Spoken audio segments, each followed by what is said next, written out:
Hello, hypothetical audience, and welcome to some hazy cosmic jive. I'm JJNW'S Ghost, and for today's jive, I wanted to go back to 1998 and talk about a show called Experiments Lain. Now, I don't remember when I was first introduced to Lain. I'd estimate probably about 7 or 8 years ago. I was aware of its reputation as a cyberpunk anime with various different gosh, I sound like Charles Barkley, with various different interpretations as to both its themes and its overall plot. I was mostly interested in it because it had the same head writer as Digimon Tamers. Now, a far cry from Digimon Adventure, Tamers starts innocent enough, with an uncomfortable moment here or there before devolving into a full-on horror show for its final arc. I remember loving that as a kid, and I did rewatch it. I believe it was last year, the year before, with Clay, and it still holds up really well. Now, I watched Lain when I was first aware of it, and it didn't do much for me. I do remember feeling uncomfortable when I would walk near a power line and, I would hear that telltale hum. But that's one of the only things I took from the show, aside from Let's All Love Lain and the opening, which is a certified banger.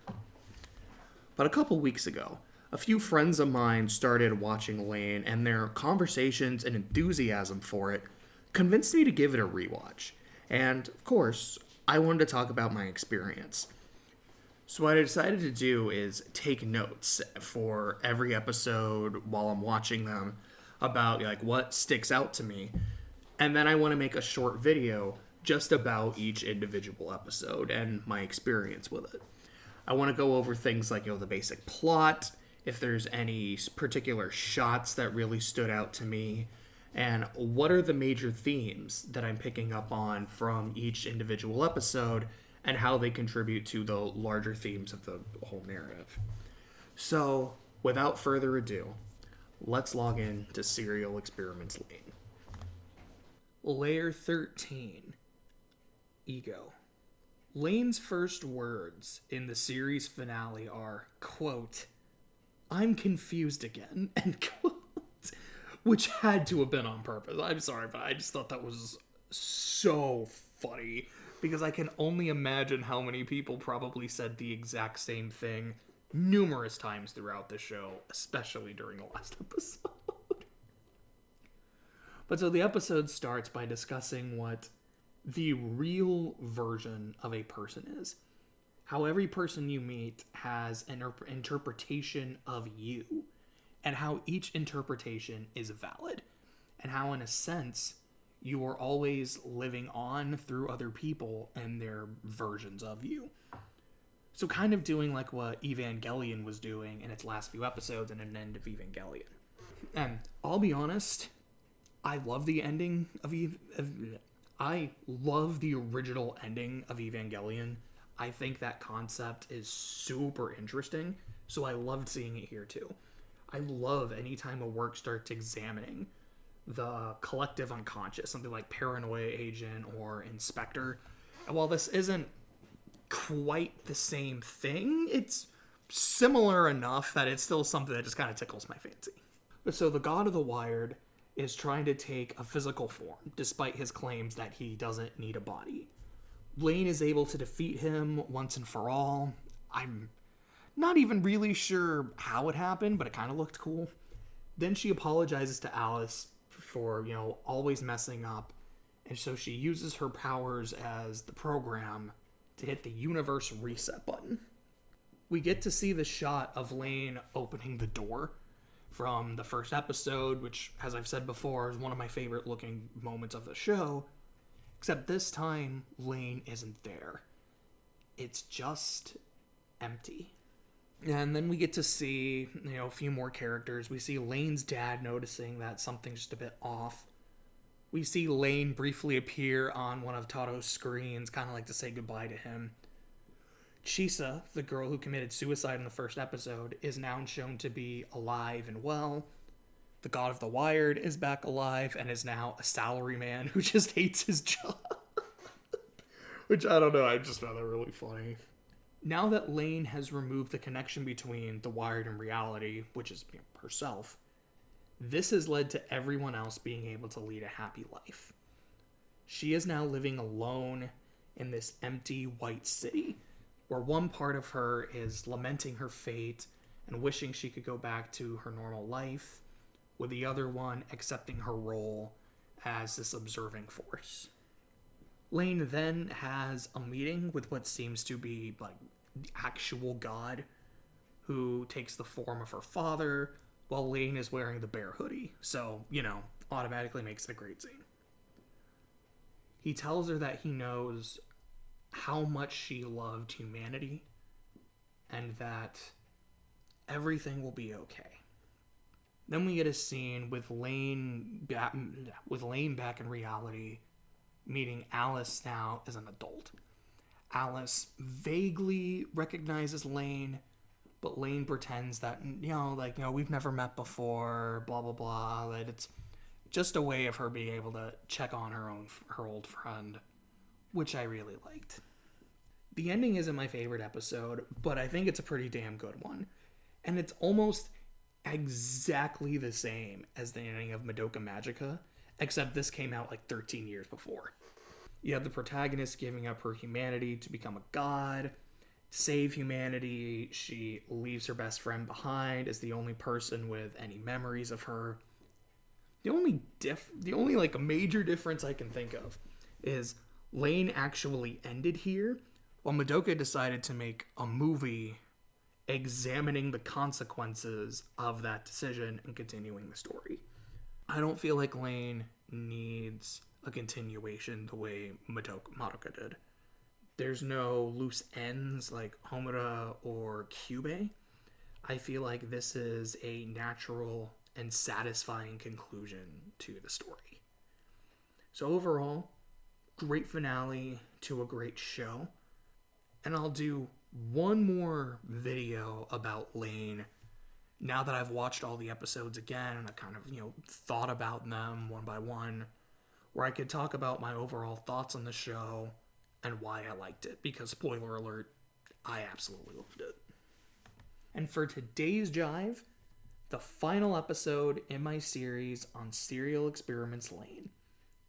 I have made a video about every episode, going over the notes I took during every episode, which was going over things like the plot, the themes, the presentation, and anything else in the episode that I felt was worth talking about. Now that that's all done, I want to present my final thoughts on my journey through The Wired. It's been a few weeks since I finished Lain, which has given me time to ruminate on the show.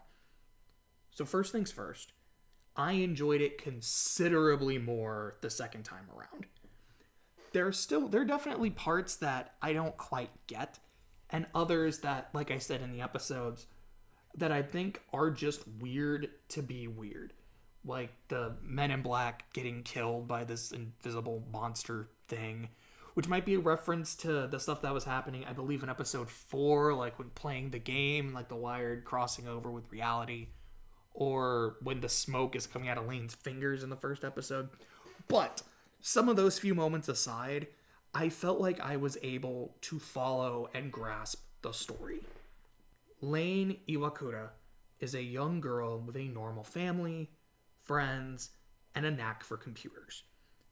Her passion for computers gives her a sense of confidence and identity when she's online that gradually bleeds over into her real self. However, Lain is not human. She is an artificial program given life by one of the developers of The Wired.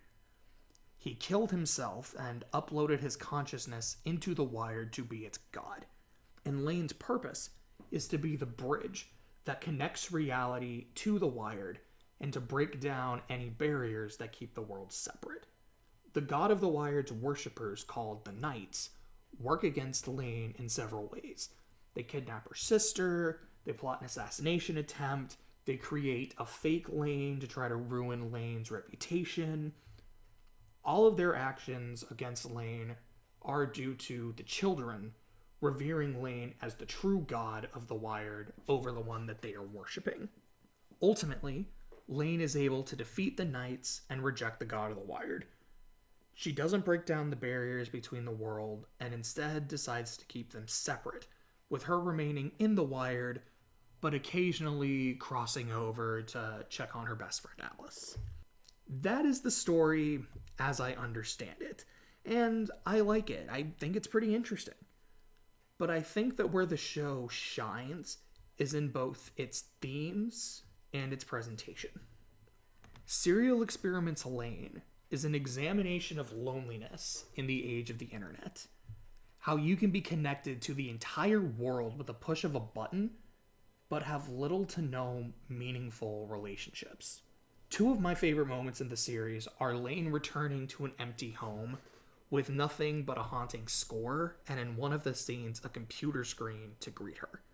It's telling that despite Lain's wealth of information, the only person she felt connected to was outside of the Wired.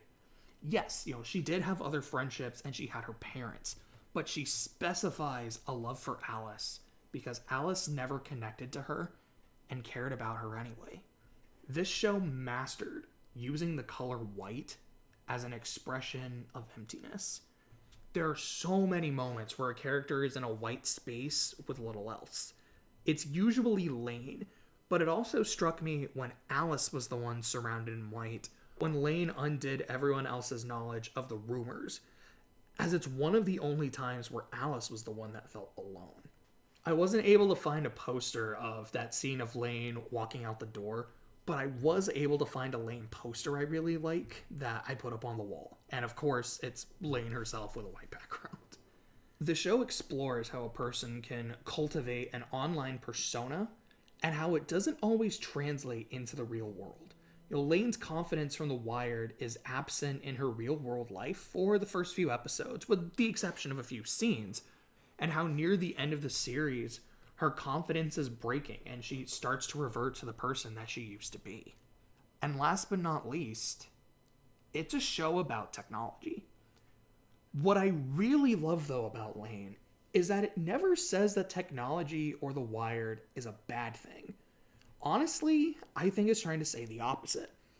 We do see a change in Lain due to the Wired, but it's not a bad change. She becomes more confident and assertive, but not to the point of arrogance or being aggressive, at least not in her personal life. Maybe a little bit when she needs crucial information, time is of the essence, but things like that feel justified. I think the show's theme where technology is concerned is that it's powerful, something to be respected, and also something to be used in moderation. Having information is cool. Being connected to other people is cool. But it is to be used in moderation. It's a supplement to reality, but never a substitute. The Wired helped Lain grow and make connections, but her strongest connection is the one she made with Alice outside of it. Looking at it, Lain's relationship to Alice is the core to all the themes in the series. I don't see Lain as a love story, but the importance of their friendship can't be overstated. I am so glad my friends convinced me to rewatch Serial Experiments Lain. I didn't get into it the first time and found it boring, confusing, and weird for the sake of being weird. The second time through, I got a solid story with relevant themes and phenomenal visuals and music. With all that being said, no, I don't think Lain is for everyone. It is a slow burn. I do think the story is good, but it's not the most compelling. If you like a lot of action, comedy, or just a gripping narrative, then I don't think Lain is for you. If you can appreciate great visuals and a score, and don't mind a slow story in exchange for strong themes, then Lain is likely up your alley. So, hypothetical audience, let me know if you've watched Lain. And, what are some of your thoughts on it? Did you like it? What do you think are some of the themes? Do you think the show is trying to say that technology is bad and I'm completely missing the point? Definitely let me know.